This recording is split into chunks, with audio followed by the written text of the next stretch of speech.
Here we go. Okay, welcome everyone.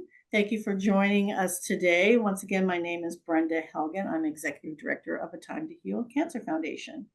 And I want to start off today's event by thanking our title sponsor, Nebraska Cancer Specialists. And they sponsor each one of our Create Your Best Life events, including our session today. So for more information about them, please visit their website at nebraskacancer.com. So thank you again to them for their wonderful help. We really appreciate it, and we really can't do it without them. So let me see here. And why can I not advance my slide? See, this is why it's better to have Kelly here, our Director of Programs, because she's much better at this than I am. And for some reason, I think you have to put it in yeah, I got slideshow. There we go. Yeah. Okay. So joining us today, we have Nancy Bynon. And Kathryn, how do you say your last name? Tortorici? Tortorici, kind of like a Reese cup. Oh, love it. So Nancy grew up in Dothan, Alabama. After graduating from Auburn University with a nursing degree, she moved to Birmingham and worked at the University of Alabama Birmingham Hospital for 8 years. Nancy is married with a daughter, son-in-law, granddaughter, and Labrador. Nancy's favorite leisure activities are spending time with friends and family in Colorado, needlepointing, traveling, and baking. Kathryn lives in Birmingham with her husband, and she has an education degree from Auburn University, taught kindergarten for 5 years. Oh my gosh, sainthood. She is blessed with 3 adult children, 2 daughters-in-law, 2 granddaughters, and a golden retriever. Kathryn enjoys painting, sewing, writing, and traveling. So thank you so much for joining us here today. We really appreciate you. And I'm going to go ahead and put this. Well, I'm not sure if I put this in full slideshow, will it show you too while you're talking, I wonder? Yeah. Because I'd rather see your wonderful faces. So, but we'll just see how this all works and go from there. So I'm going to ask a question of Kathryn to start off. How did you two meet? Well, Nancy and I were in the Birmingham Junior League together. And so Junior League is an organization of women that come together, and we do different things for the community to help women and children and families. And so my thing was cookbooks. I love selling our Junior League cookbooks that were put together with the women in the Junior League. And when it came time to make the third one, I raised my hand because I just love cooking. I love sharing recipes. And Nancy walked in and she said, "I would like to be on your committee." And I'm like, "I need you on my committee." Well, she thought it was something else. She thought it was like a taste tester. But I'm like, "No, I need you to help me." So that was the beginning of our friendship, that conversation of let's help each other out on this project. And Nancy, tell me now how you found out about your cancer and how did you tell Kathryn? Well, it's kind of one of those, I hope everybody does, is a routine mammogram. And one year nothing showed up. The next year they found calcifications, which a lot of people walk around with calcifications, doesn't mean anything, but it was something new. So they wanted to do a diagnostic mammogram. And then during that diagnostic, they came back and said, "Look, while you're here, can we do biopsy?" And I said, "Sure, I have nothing else to do." And so that was on a Thursday. And by Tuesday, she called me and told me that I had breast cancer, which was, that shocking gut punching thing.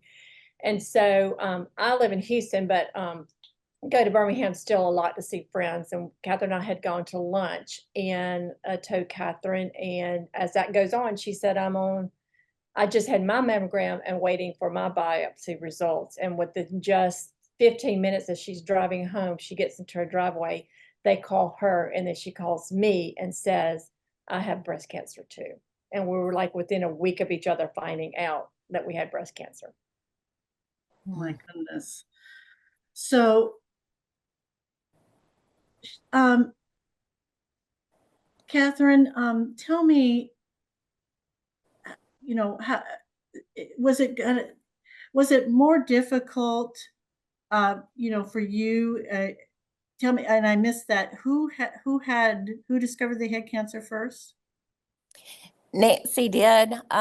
She discovered she had it first. We had just moved to Atlanta, so that was a new whole city, and I needed to get all of my. I had my mammogram in Birmingham, but then when we decided after the ultrasound, and we thought, "Ooh, we need to have biopsy," we had to get everything moved. So I was a little bit on the slower course, which that is one thing about breast cancer. You I mean, yes, you need to be diligent, but you don't have to be in a hurry. It doesn't have to be done quick, quick.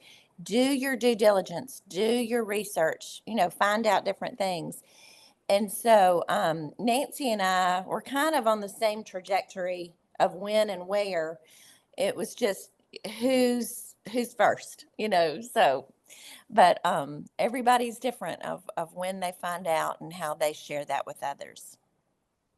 So, Nancy, how did your diagnosis kind of transform your relationship with Kathryn?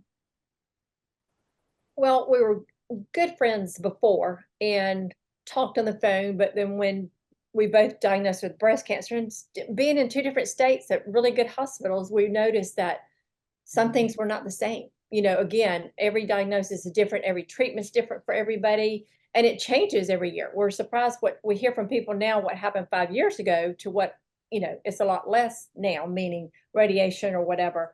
So then I kind of look at it as we had that friendship, and then this came about and it just developed a sisterhood because we end up talking every day. Hey, are you going? What's happening? Yes, this is going. And oh, you can tell them that doesn't work. Let's change this medication if you're having too many joint issues. So that back and forth conversation every day just changed our friendship to a sisterhood. Mm. It really is important having those relationships when you're going through cancer. Um, tell us a little bit more, and we're going to go back to Kathryn.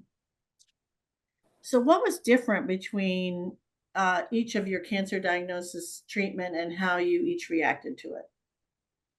Well, both of us had lumpectomies, and we both had a couple of lymph nodes removed. So that was the same. Where it went different was where I just needed radiation.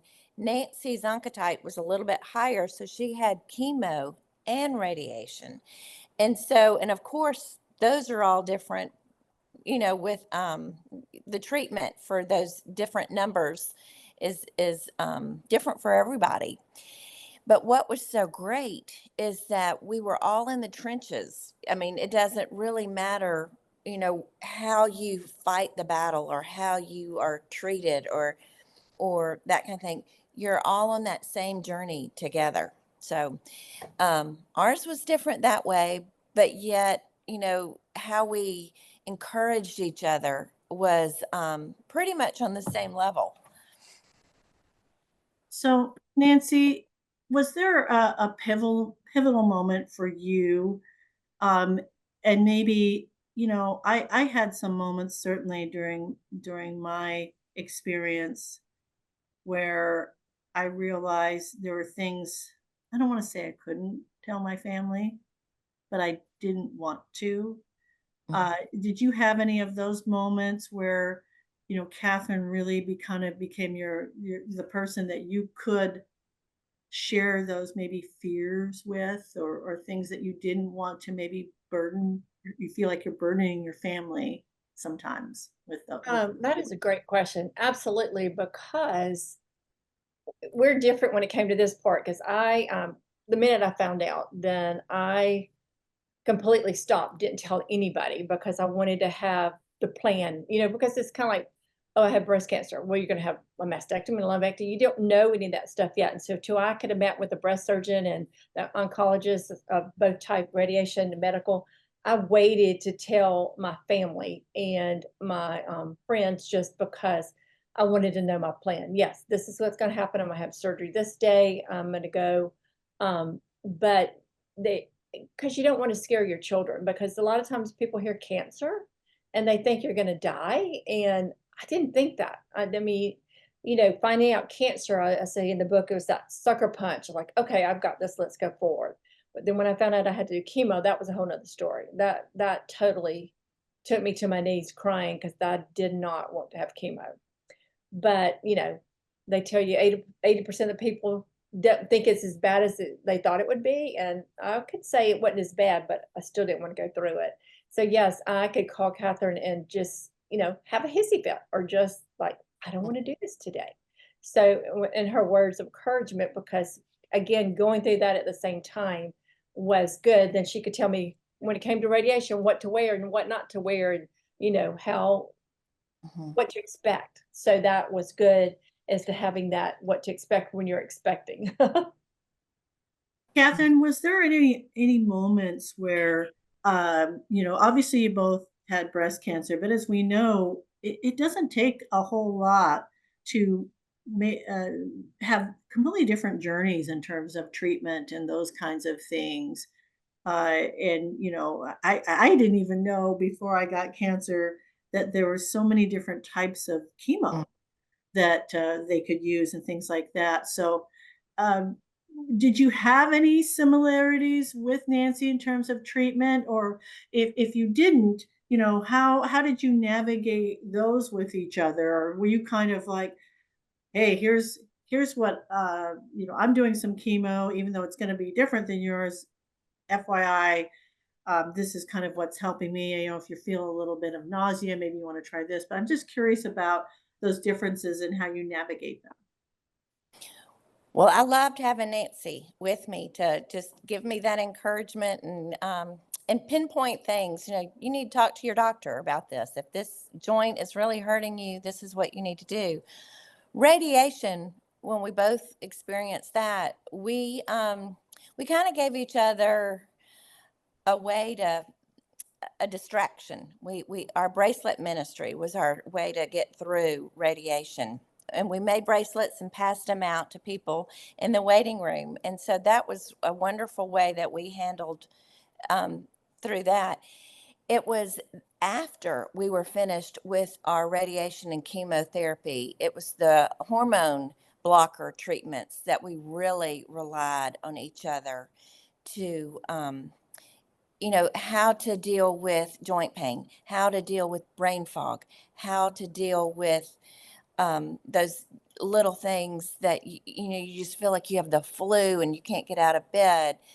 And that is and you're on that for 5 years.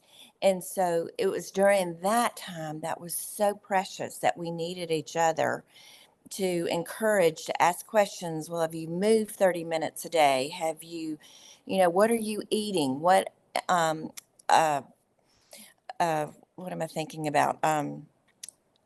Inflammation, what are you using for inflammation? And so it was that really helped us get through those difficult times. And we just felt like we were arm in arm, best friend, traveling on this way together. And so that's what we want to share with others.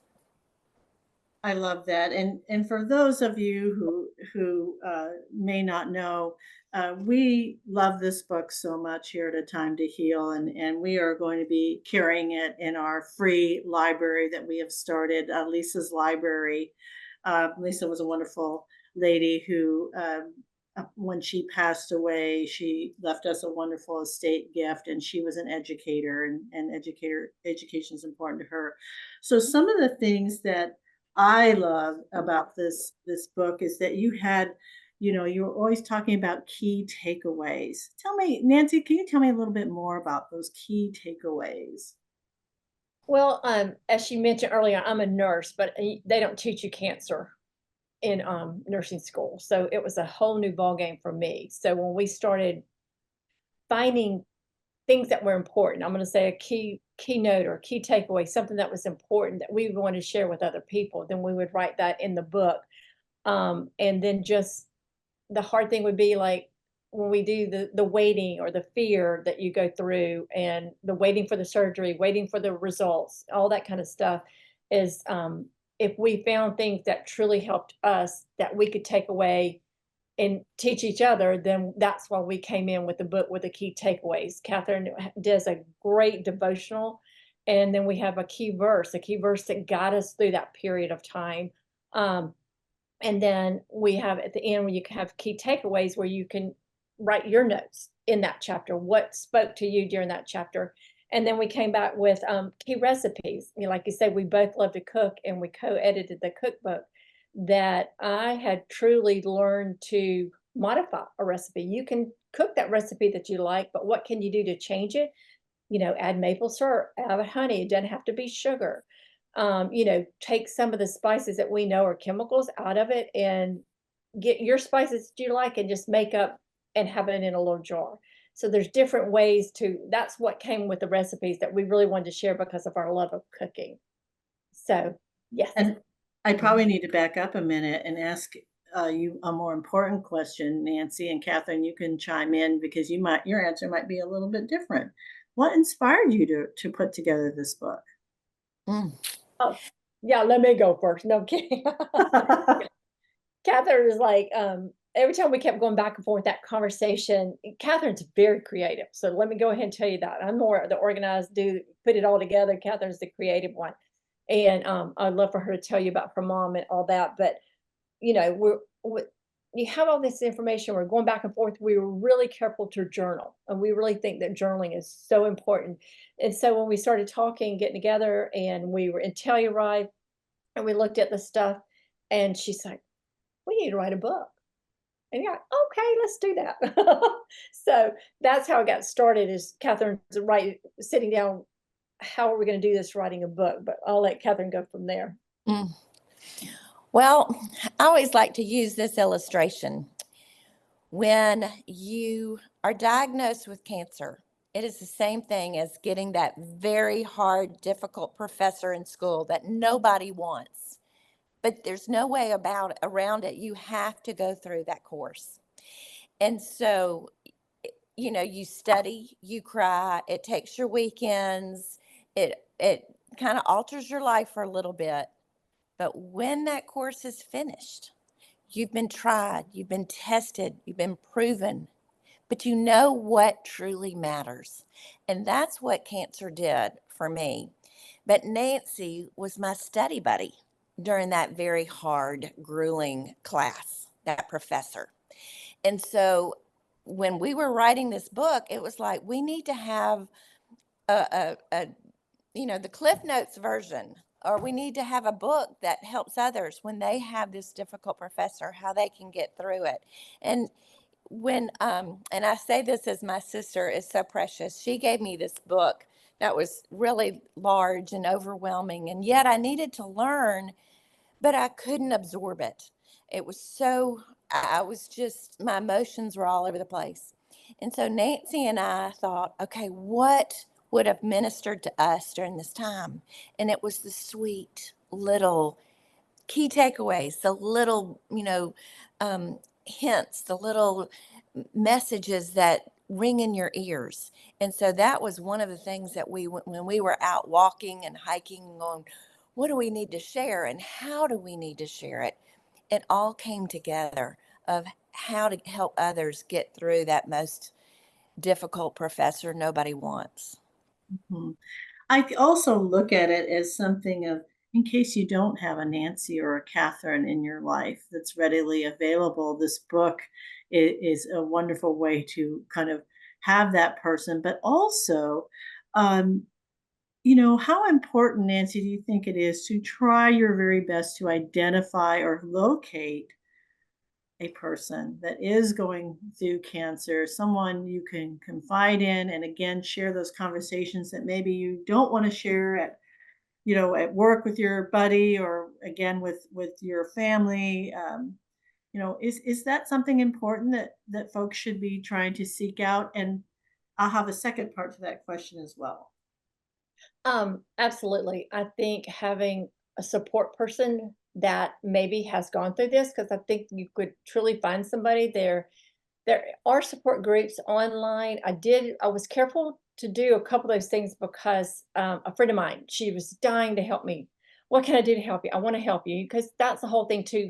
Everybody wants to help in some way. So it's to give them a task to do. She loves the computer. I said, you know what? Just go on there and tell me what I need to do during chemo or radiation or anything like that. She came back with like 7 pages of notes. She goes, I'm so glad you didn't go on there because you might have gotten really upset.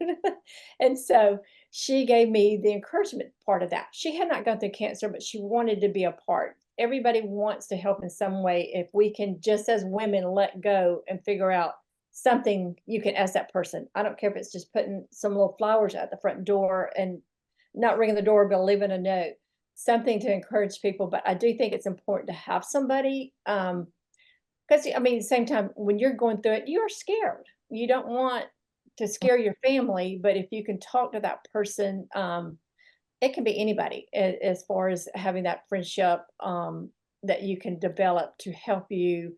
Somebody that can encourage you, when you're down, to encourage you to take away that fear. I always say that, before the fear starts, don't open the umbrella before it rains. What ifs? What ifs can drive you deeper into hurt, sorrow, and the fear can take away when you need to be resting.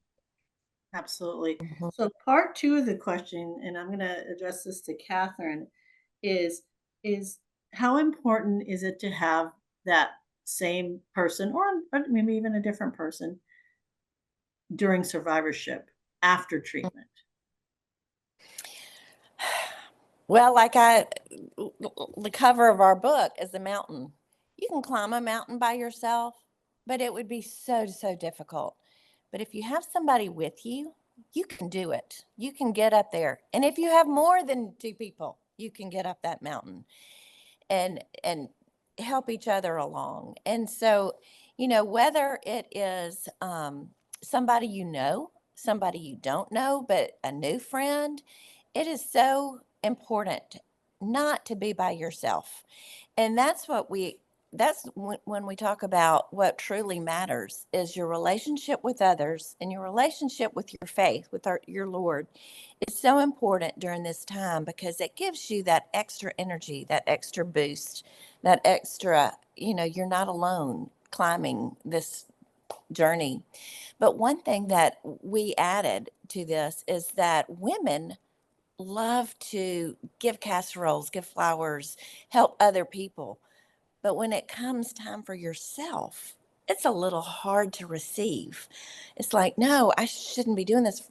I shouldn't be asking people for help from me. I shouldn't be asking somebody to drive me to a doctor's appointment or go with me. You feel like you're imposing. But this is the time that you do need to have somebody with you. You don't need to be by yourself. I even had a friend of mine come from Birmingham to Atlanta to go with me to a doctor's appointment because I didn't need to be by myself, but it was so hard to ask. But this is the time that we need to receive from others and we need to ask for help. And once you've been through this, or even before you've been through this, always be sensitive to be there for somebody else. Great advice. And I always tell folks that too. The most important lesson I think to remember is to allow people to help because they feel helpless. And Mhm. they love you and they care for you and they don't know what to do. So give them something, the littlest thing. And like you said, Kathryn, Nancy, leave some ice cream on the front step and text them and say, Mhm. hey, open your door. I left a treat for you. Even if they can't maybe feel like eating it right now, maybe they will later.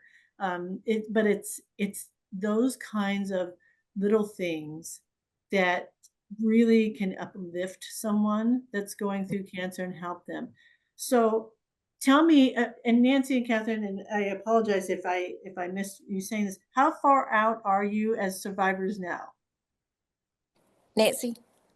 Um, we're both 5 years out, and Kathryn finished her anti-estrogen pill, and I come off in the end of October because of my chemo. That slowed me down from getting on the same path as she was on. But so we're both 5 years.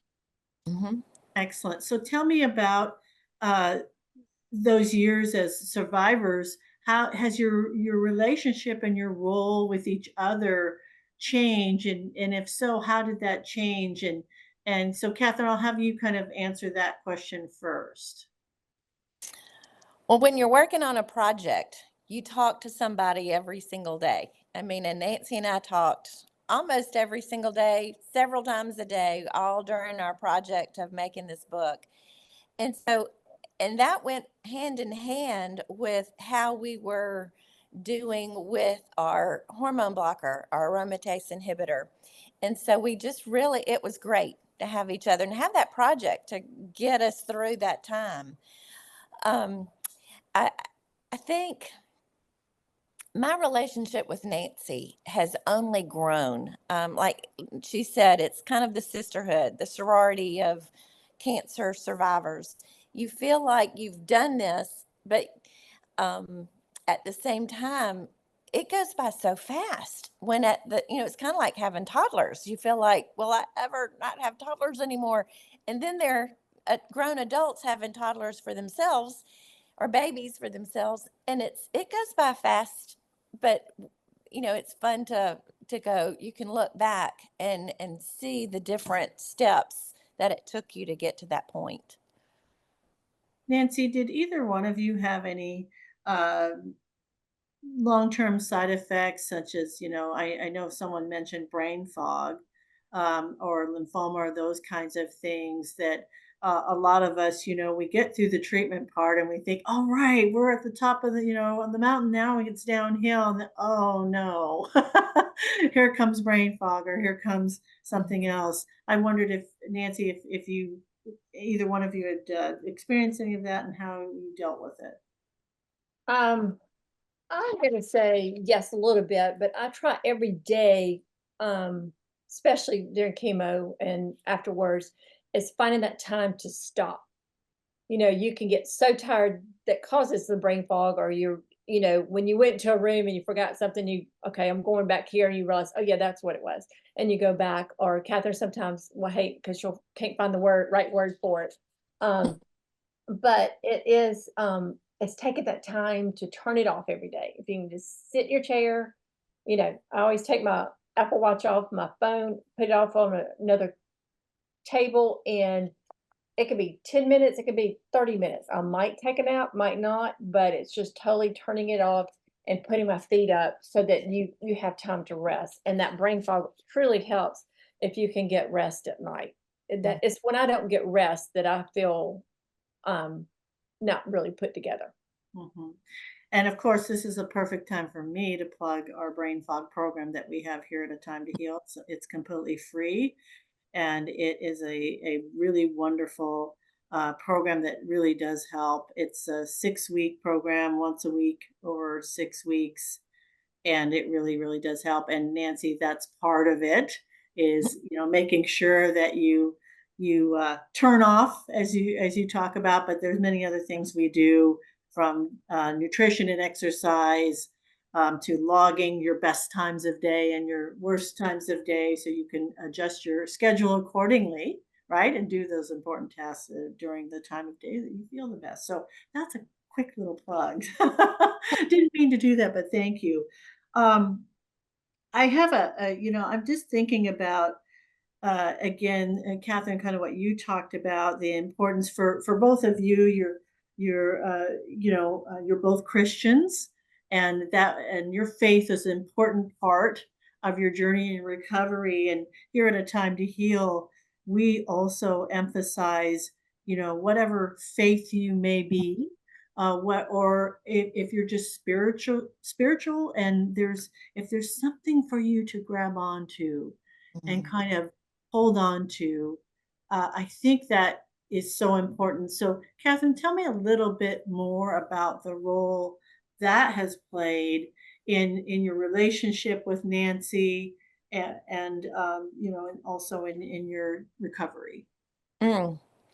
Well, like I was saying about the two things that truly matter are your relationship with the Lord and your relationship with others, your friends. And just like I talk to Nancy all the time, you have to have that conversation. And I would have that conversation in your prayers, in your in his God's word.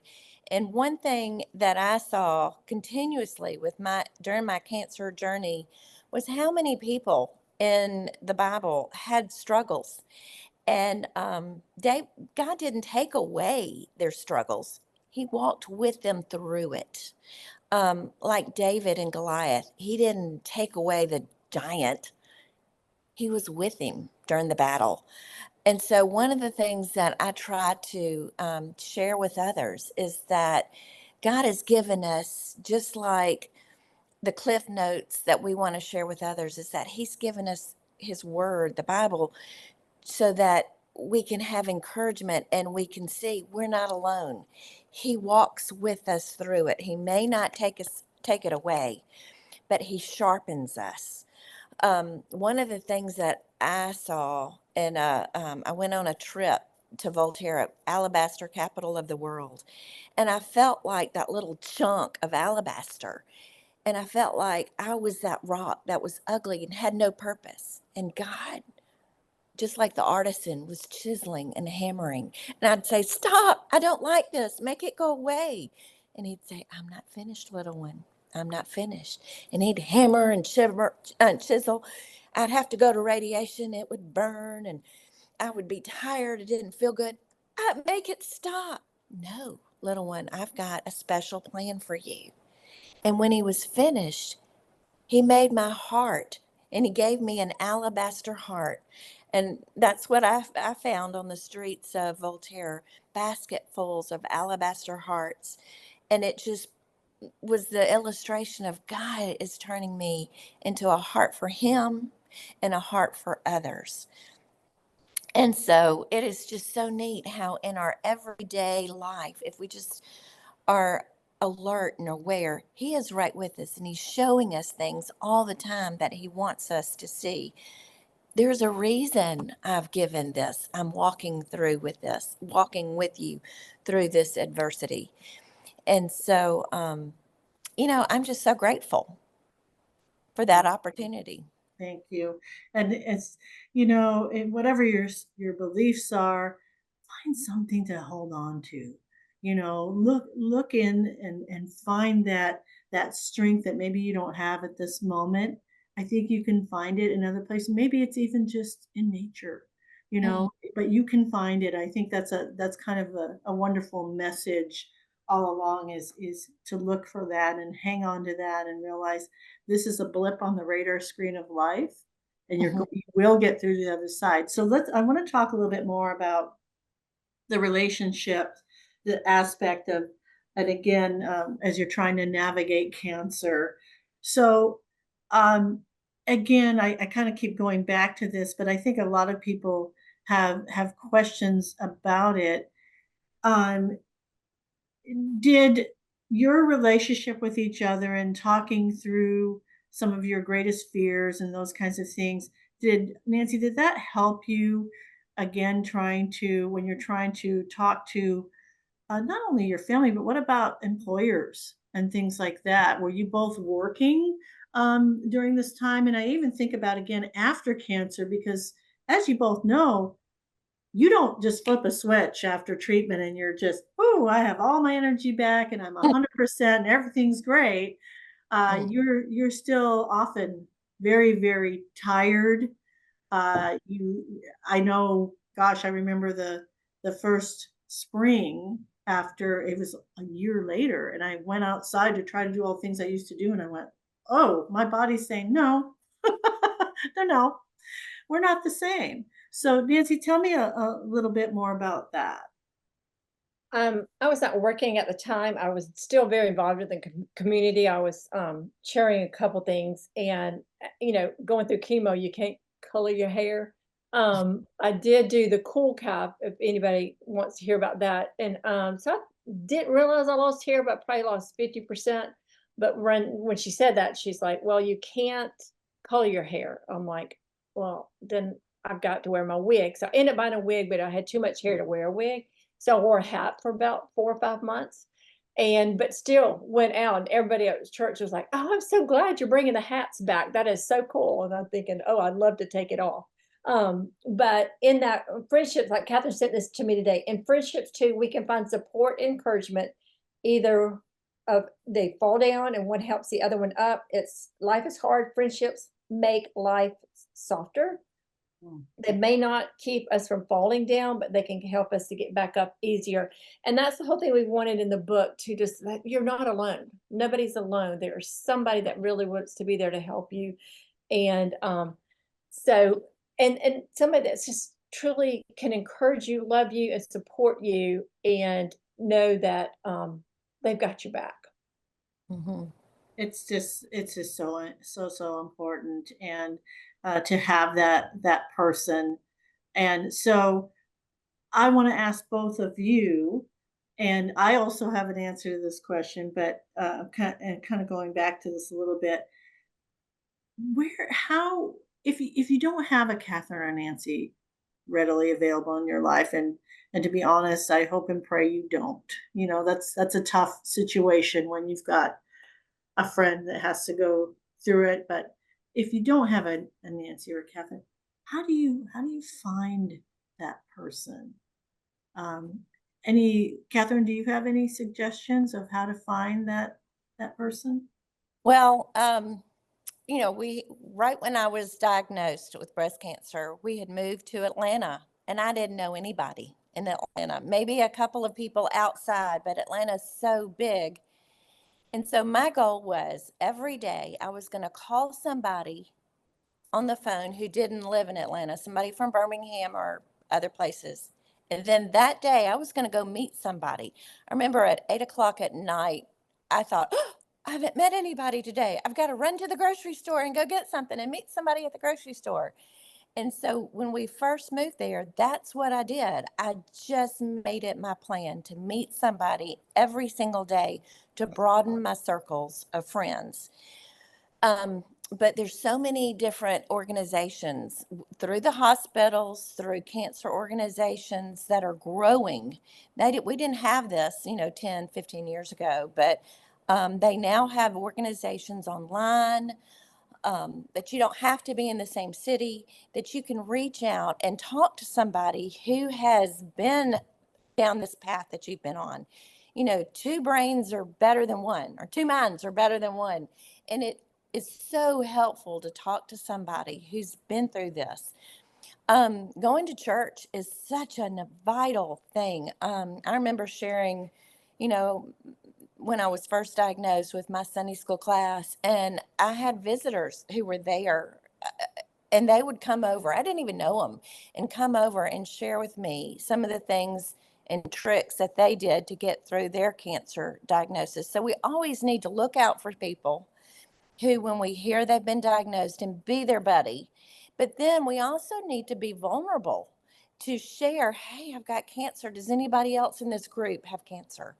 And and and make friends that way. Um, I just think that is so important to reach out and show our weakness. He is strong in our weakness, but we also can hold each other up, and he's going to send us people that we need to help us. I love that, and I love thinking about you can always, like Catherine mentioned, you can go back to the hospital you were treated and see if they have any support groups or things like that. And of course, here at A Time to Heal, that is the biggest piece of our programming, is bringing together small groups of people, no more than 15 at a time, and Mhm. over a period of weeks, not only are you getting all this wonderful research-based information, but you're making connections with other folks. With that said, I know a lot of you that come to Create Your Best Life have been through our program, and maybe you've lost touch with people, or never, or maybe you remember folks that maybe you had in a class. You think to yourself, wow, I'd love to connect with them or reconnect with them, but I don't have their information.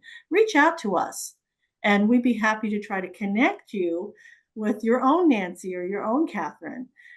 Even if you're 5 years out, it doesn't matter.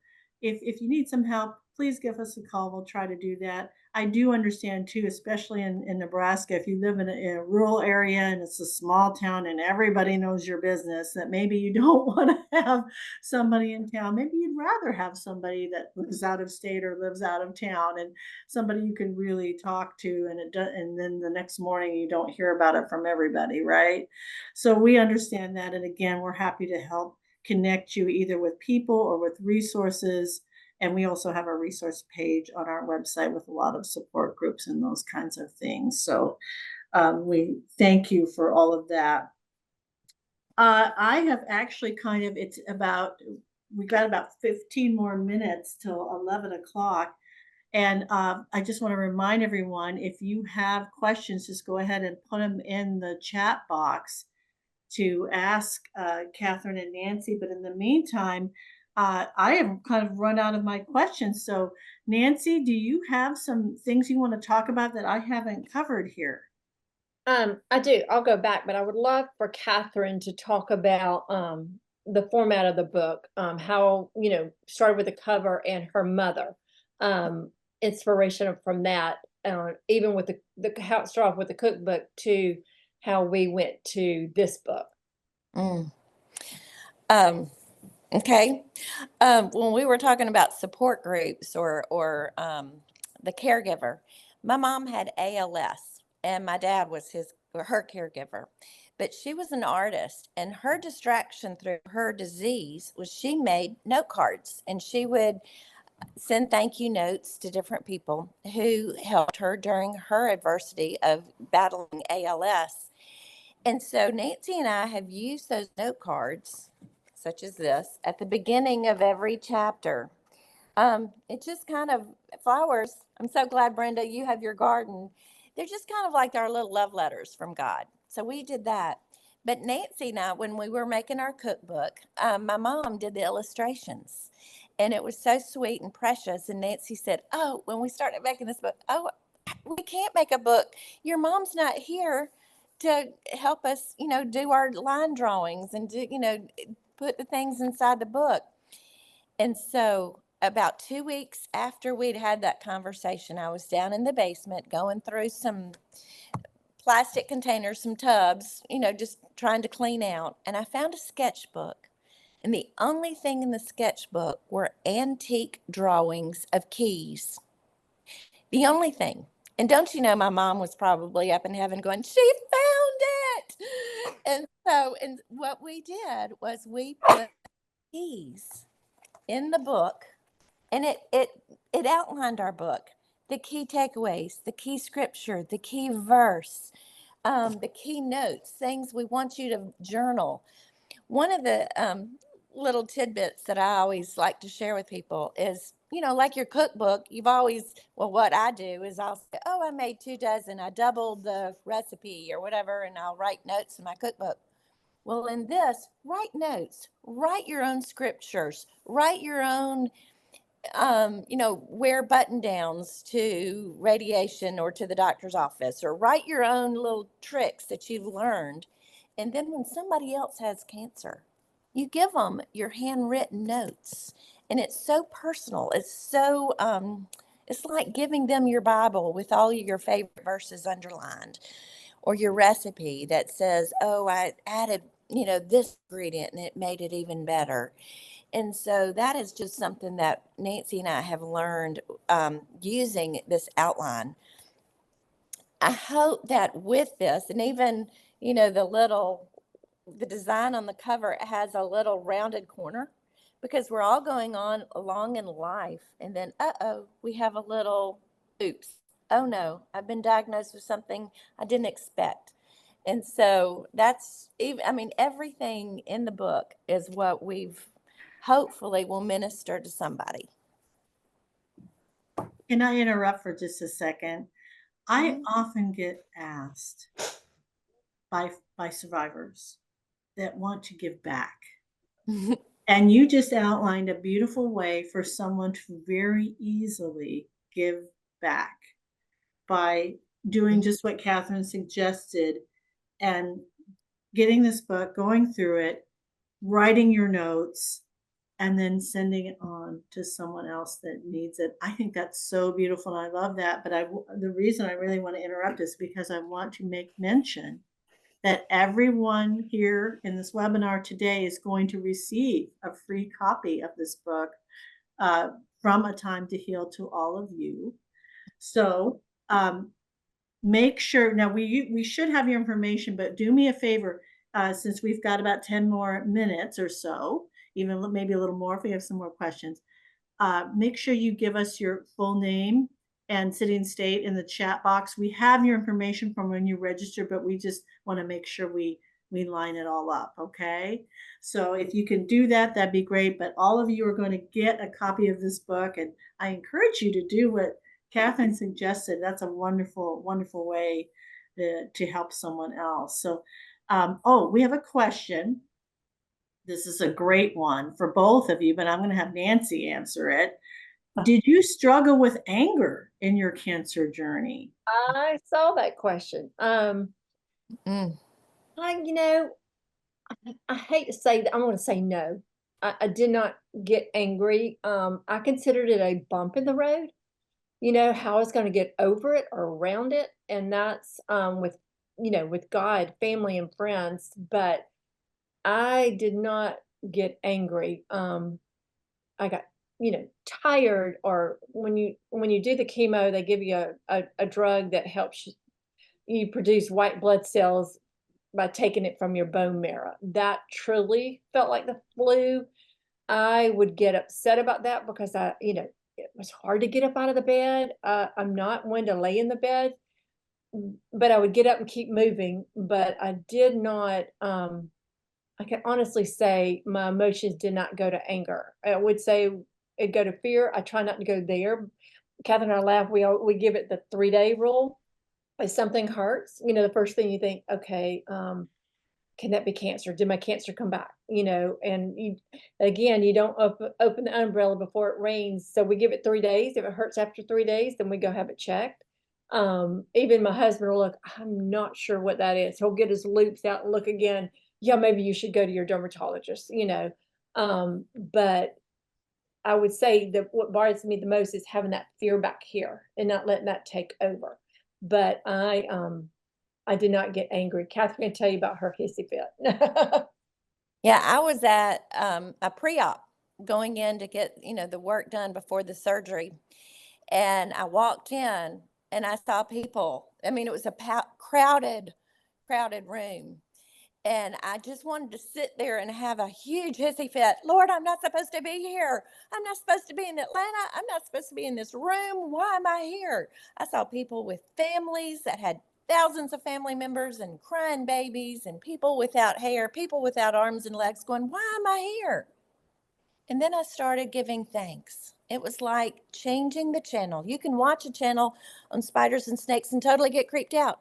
Or you can change the channel to the Hallmark channel and go, and that's what gratitude does. Lord, I'm okay. I have feet. I have legs.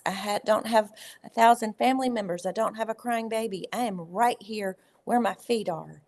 And with that, I signed in, went over and started focusing on the person sitting next to me. And I think that's when we want to have a hissy fit and get angry, give thanks. It changes your attitude. It changes your perspective.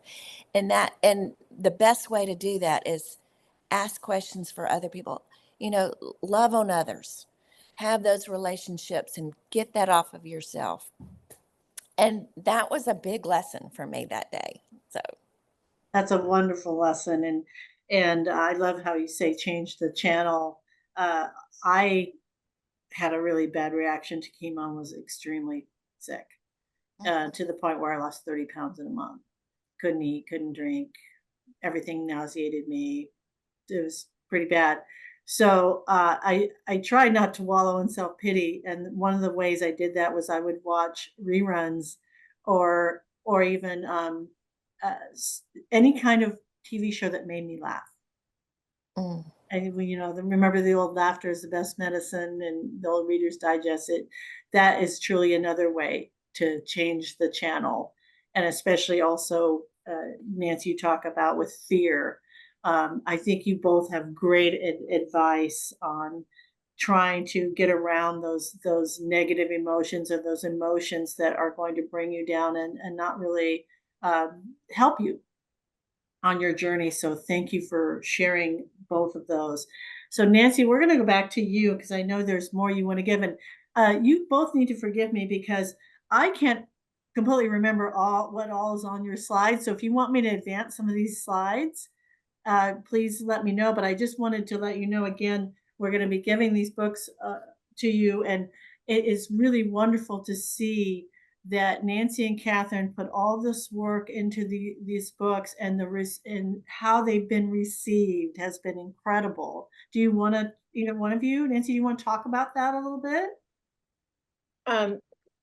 Okay, so when you ask that, as far as what people have, are you asking me what people have responded about the book? Well, just like this, for some of the awards you've won that I know you were not expecting. Yeah, which that was a big shock for us because we did not know. Our publisher actually turned that in, and it is the Benjamin Franklin Award, which is going to be renamed back to the as you see, the Independent Publisher Book Association. And there's 57 categories, which again, we did not know. He turned it in under inspirational, and they picked the top 3 when it comes to inspirational. And then we got that phone call from our editor and said, "Hey guys, are y'all sitting down?" And so we were in the top 3, and then we went to Denver. And then you don't know. It's just like, I guess, kind of being the Oscars. You don't know who's going to win. And we get there, they named the top 3, and then it encouraged us as far as being the one for inspirational, which we were completely grateful, shocked, thankful. And we got to go on stage and thank everybody, and especially our publisher and our editors, because we truly could not have done that without them. So the things we hear is that it's encouraging, it's inspirational, it's hopeful. That's what main thing we want you to leave there is hope at the end. And I think Darlene had written, it's okay not to be okay. It's okay to be angry. But it's just like you say, change that channel. I always try to find something funny to watch every night before I go to bed, and every morning when I get up, just thankful that I have another day. And so that's like we say with Kathryn, just change that channel, be grateful for what you have today, but at the same time, find that person you can talk to and say, I am so angry. I don't want this to happen to me. And go to Time to Heal. Listen, I'm going to start watching some of your stuff.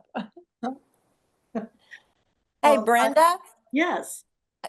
do the slide with the food, the recipes, the pictures of the recipes. This is Nancy's forte. She really helped develop all of these recipes that are so incredible. They're just fun. They're easy to make. But the thing that makes these special, except for maybe the salmon might be a little bit hard, is that you can make these and take these to people it's a way to love others. And it's healthy, and it will help them feel better during their adversity. The pecans, I took those to a little man in my radiation room. And when I was doing my radiation appointments, and it's just a great way to love others. And so in fact, we have a friend of ours who said that every single recipe are her favorites. She's cooked all of them and loves them. So don't forget that. That is wonderful. If anyone has any questions, please put them in the chat now. We're just going to kind of start wrapping up here. But I do want to go ahead and share both Kathryn and Nancy's information so that if you are like me and you think of things after the fact and think, oh my gosh, why didn't I ask them that? You can reach out via email and do that. And again, just as a reminder, we're going to be sending these books out to everyone, and we'll try to send you a confirmation email and just saying, hey, we've got a book coming your way. So if you don't get that by the end of next week, please reach out to us and we'll make sure and send you one of their wonderful books. And it doesn't look like anyone has any other questions. So Nancy, Kathryn, any final thoughts? Go ahead. Well, go ahead, Nancy. No, go ahead. The one thing that I took away was that my treatment, my care, my I guess what I needed to do, what the doctors prescribed for me to do in my treatment was all based on the women who had had breast cancer before me. That's where they get the oncotypes, and that's where they decide what is necessary for you not to get or to reduce your chances of getting cancer in the future. That blew me away because, like Nancy said, we're all in part of this group together now. But it was all these ladies before me that helped decide what was necessary for me. You know, that's a great reminder. We always try to remind folks when you're offered a clinical study, that is a very personal decision between you and your doctor. But that's the thing always to remember is that you could be helping other women or other folks in the future, and let that also help you make that decision. But again, that's a personal decision. Sometimes you have to say no, but it is it's a wonderful gift to give and to carry that forward. So Nancy, final thoughts from you? Another book that we read was like Chris Wark, W-A-R-K, and that is some good things to help change your diet and what you need to put in your body to help recover. And your pain, he wrote, your pain becomes your purpose, your mess becomes your message, and your test becomes your testimony. And so I always like to say that the rest is so important to recover and to be renewed, because if you are tired, then it's so hard for your body to heal. Yeah, I would agree. And also, just so all of you know, here's my own personal testimony about how food can affect your life. I was recently diagnosed with rheumatoid arthritis markers, and I was having some pain right at the base of my thumb. Of course, it's my mouse hand, right? Because I'm actually left-handed, and so this is my mouse hand, not my writing hand. And so it was just getting inflamed and swollen. I also have arthritis in my right foot. Isn't this all interesting? It's on my right side, which is the side of the cancer. So I have these issues, right? And my doctor suggested that I may want to try a gluten-free diet. And I thought, really? Huh, guess what? I decided to try just for a week. Pain is gone. And my foot pain with arthritis is greatly diminished. It was, I couldn't believe it. I couldn't believe it. So food can really affect your body in ways that you never imagined possible. And just as a test one day, I thought, well, I'm going to eat a bunch of gluten and see what happens. And the next day, it was all swollen and painful again. So, eating healthy can really help. All right. Well, gosh, Nancy and Kathryn, thank you so very much. We really appreciate you. And thank you for everyone for joining us today. Like I said, we'll be sending out those books to everyone. And we just appreciate you taking the time to write this wonderful book. And thank you for being with us today.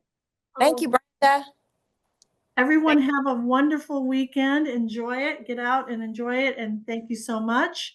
And we'll see you again next month, hopefully, with another Create Your Best Life.